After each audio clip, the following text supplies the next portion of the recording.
तो मैं वहीं से शुरू करता हूँ। आपने कहा सभी लोग बड़े सहिष्णुता से रहते हैं, मैं तो सहमत नहीं हूँ इस विचारधारा से। आए दिन दंगे होते हैं, थोड़े छोटे छोटे सामाजिक तनाव के ऊपर लोग उत्तेजित हो जाते हैं। और सर ने भी एक सवाल इससे मिलता जुलता पूछा था कि दो अलग अलग समुदाय के लोग जुलूस निकालना चाहते हैं, एक ही समय पर निकालना चाहते हैं। आपने कहा कि हम उन्हें अलग टाइम दे देंगे, लेकिन ये लड़ाई तो उसी बात की है, साथ साथ निकालेंगे। तो कैसे आप उसको हैंडल करेंगे ये बताइए। मैं आया हूँ, मेरे साथ एक और लोग आए हैं और मेरा टाइम तो वही है, मैं तो नहीं बदलने वाला। बताइए। और आप उनको कहेंगे कि नहीं सब लोग प्यार से रहिए, तो कहने वाली बात है। मैं तो नहीं मानता कि लोग प्यार से रहते हैं। तो कैसे हैंडल करेंगे आप इस सिचुएशन? सर अगर वहाँ की मैं डिस्ट्रिक्ट मैनेजर हूँ तो मेरे पास अथॉरिटी है कि मैं उन दोनों को मना भी कर सकती हूँ जुलूस निकालने के लिए। तो यहाँ पे मैं उन्हें पहले एक प्रपोज़ल दूंगी कि आप लोग इस टाइम पे निकाल लीजिए जिससे लॉ एंड ऑर्डर मेंटेन रहे। बट अगर वो नहीं एग्री करते हैं तो मैं उन्हें मना भी कर सकती हूँ कि आप दोनों को ही फिर परमिशन नहीं दी जाएगी जुलूस निकालने की। जब आप दोनों लोगों को मना करेंगी तो उसमें से एक जो उसका आयोजक है वो वहाँ के जो विधायक हैं उनका भाई है, वो उस कमेटी का चेयरमैन है और वो बहुत प्रभावशाली है, 70 वर्ष से उसकी सीधी पहुँच है और वो आपके पास भी बैठता है। उस दिन वो भीड़ उसके साथ है तो वो भीड़ को देख के और ज़्यादा उत्तेजित हो गया है और वो आपसे उसका जो एक नजरी लगाव है, जो आपके पास उठता बैठता है, जो डीएम आपके पास कई बार सिफारिशें लेके आया है, आपने उसकी एक दो सिफारिशें छोटी मोटी मानी भी है।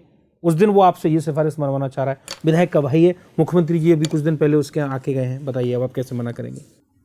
सर अगर उससे मेरा कोई कांटेक्ट है या मैं उसको जानती हूँ तो भी एज अ डीएम मुझे सोशल परिप्रेक्ष्य में काम करना होगा, मैं किसी पर्सनल के लिए काम नहीं कर सकती हूँ। और अगर मुझ पे पॉलिटिकल प्रेशर आता है तो मैं विधायक जी को समझा भी सकती हूँ, कंडीशन से उन्हें बता भी सकती हूँ कि इस तरह की सिचुएशन है और अगर ऐसी कोई घटना एक साथ जुलूस निकाला जाता है तो यहाँ पर दंगे की स्थिति बन सकती है।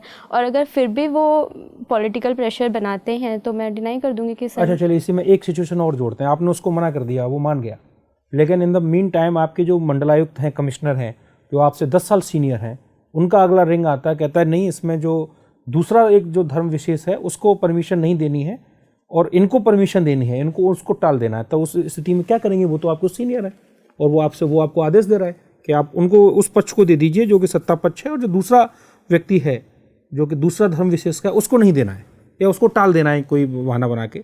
उस स्थिति में आप क्या करेंगे? और वो आपके सीनियर है, इमीडिएट सीनियर है, आपके कमिश्नरी में ही बैठते हैं जहाँ पे आप, वो आपकी रोज मीटिंग लेते हैं। सर पहले मैं उन्हें कंडीशन से अवेयर कराऊंगी और इसके क्या वो तो अवेयर है, आप उन्हें क्या, वो तो आपके सीनियर भी हैं।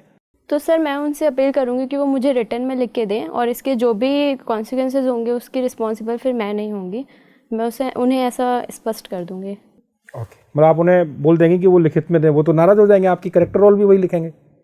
नहीं, आप सोच लीजिए, आप मुझे आराम से तसल्ली से जवाब दीजिए।